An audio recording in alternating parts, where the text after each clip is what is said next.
on the phone. It is always a pleasure to welcome to the program.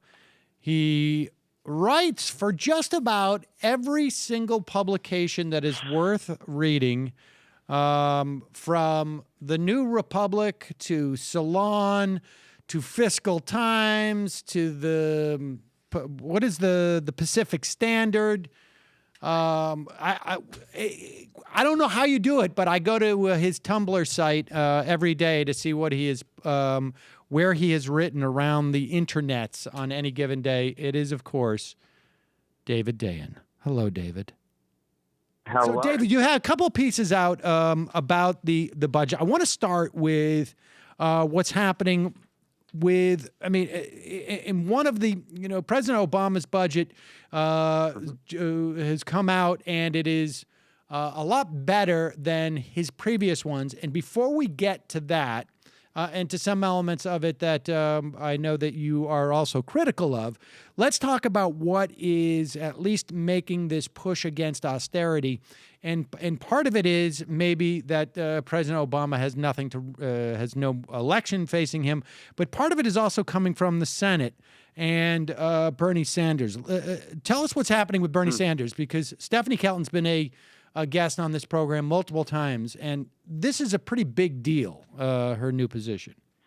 Yeah, so Stephanie Kelton was made the chief economist for the minority in the Senate Budget Committee.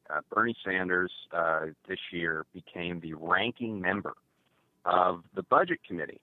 So if you think about who has led the Budget Committee on the Democratic side, you went from Kent Conrad, who was kind of right at the heart of the deficit mania in over the last several years, and now you got Bernie Sanders there. So that's a big enough shift. Yeah, wait, how does that happen?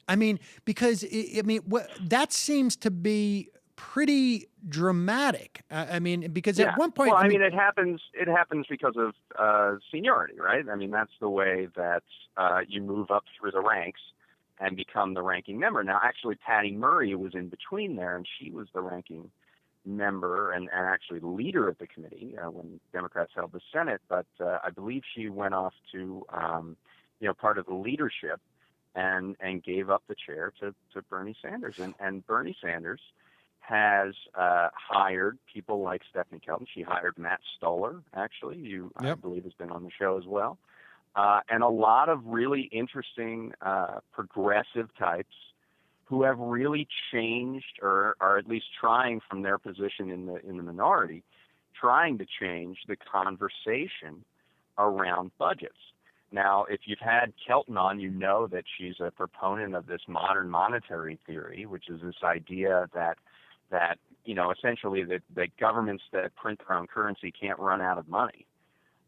And that the real constraints on additional spending is inflationary pressures, which don't exist really at the moment. And we should say that the inflationary pressures that she talks about is not a function of printing too much money, but when the real economy, the economy itself, becomes overheated, and you just have simply too much demand for supply of real goods. Exactly. When we run out of resources, essentially, and we're certainly nowhere near that point when you have, millions of people still not even in the labor force, and you have this below trend growth. So the idea is, what do you do at that point? Well, you want to increase spending, because spending equals GDP. Your gross domestic product and spending aren't really that different. And the way the government can help that is by using fiscal policy to keep spending. So Sanders dropped a $1 trillion 5-year infrastructure bill that broadens sort of the idea of infrastructure. When we hear about it in the surface transportation bill, that's really just roads, bridges, and mass transit, and that's it. Sanders' bill includes water systems, it includes interstate rail, it includes broadband, it includes airport infrastructure, it includes a whole wide variety, so it kind of broadens out what you mean by infrastructure. And as I said, it spends $1 trillion over 5 years, and it does not have a pay for. There is no offset that has been put out in the bill that says, okay, we're going to fund this infrastructure bill with these tax changes or whatever it is. That does not exist. And this is sort of a function of an MMT mindset. And Sanders himself has said there are other deficits out there. Yes, we have a budget deficit, but there's also a wage deficit, which we've had for 35 or 40 years in this country in terms of stagnant wages. There's an employment deficit when you look at the labor force participation rate and how it's been mired as sort of at record lows for the last several years since the financial crisis and the Great Recession. There are all these deficits, and there's a huge infrastructure deficit in the country. The American Society of Civil Engineers always puts out this study and says, we need trillions of dollars of infrastructure improvements just to get back to an adequate level. Right. And of course, we're in a situation right now where borrowing rates are extremely low for the U.S. government. I mean, they can borrow at a rate lower than inflation. So in real terms, you're almost not paying anything to borrow. And you're almost getting paid to borrow. You're almost getting paid. And so the thing to do right now, when you're talking about looking at these various deficits, if you can create lots of jobs, and what we know is the last time that we had a surplus in this country was in the late 1990s when we had full employment, or at least close to it. And that is what really fixes budgets. I mean, John Maynard Keynes famously said, take care of the employment situation and the budget will take care of itself. Right. When you have more people working, you get more tax revenue from that employment into the Treasury. And of course, Sanders, in his bill, this $1 trillion bill, says it will create 13 million new jobs, and they're good paying jobs. So, there you go. That is sort of the leftward pole of this debate, is saying we don't have to pay for this, quote unquote, pay for this.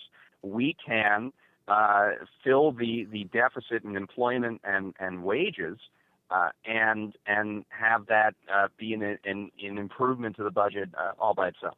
And the interesting thing about this, I mean, obviously it is interesting in and of itself, but really what we're looking at is almost like exhibition season, right? I mean, because a year and a half from now, 2 years from now, it is more than likely that Bernie Sanders is no longer going to be the minority leader of that committee. He's going to be the majority leader of that committee, right? I mean, he could be. He certainly could be. This is. I'm talking about in the event that the Democrats take over the Senate again. So this is not going to be just there's a lot of other stuff that we're seeing now, which are, we're seeing like sort of watersheds and mile markers and flags planted into the ground, which are more electoral in some respects. We see this where you see the Democratic Party move, sort of strike a populist posture as they're going into elections they want to win. But this is something that is, in the event that the Democrats take the Senate, this is going to actually be a real flag in the ground, which is going to basically move, think about the difference between Kent Conrad, where the markers that he puts down and say, this is the leftward discussion of what we're going to do with the budget. All of a sudden that's moved significantly because you've got Bernie Sanders there.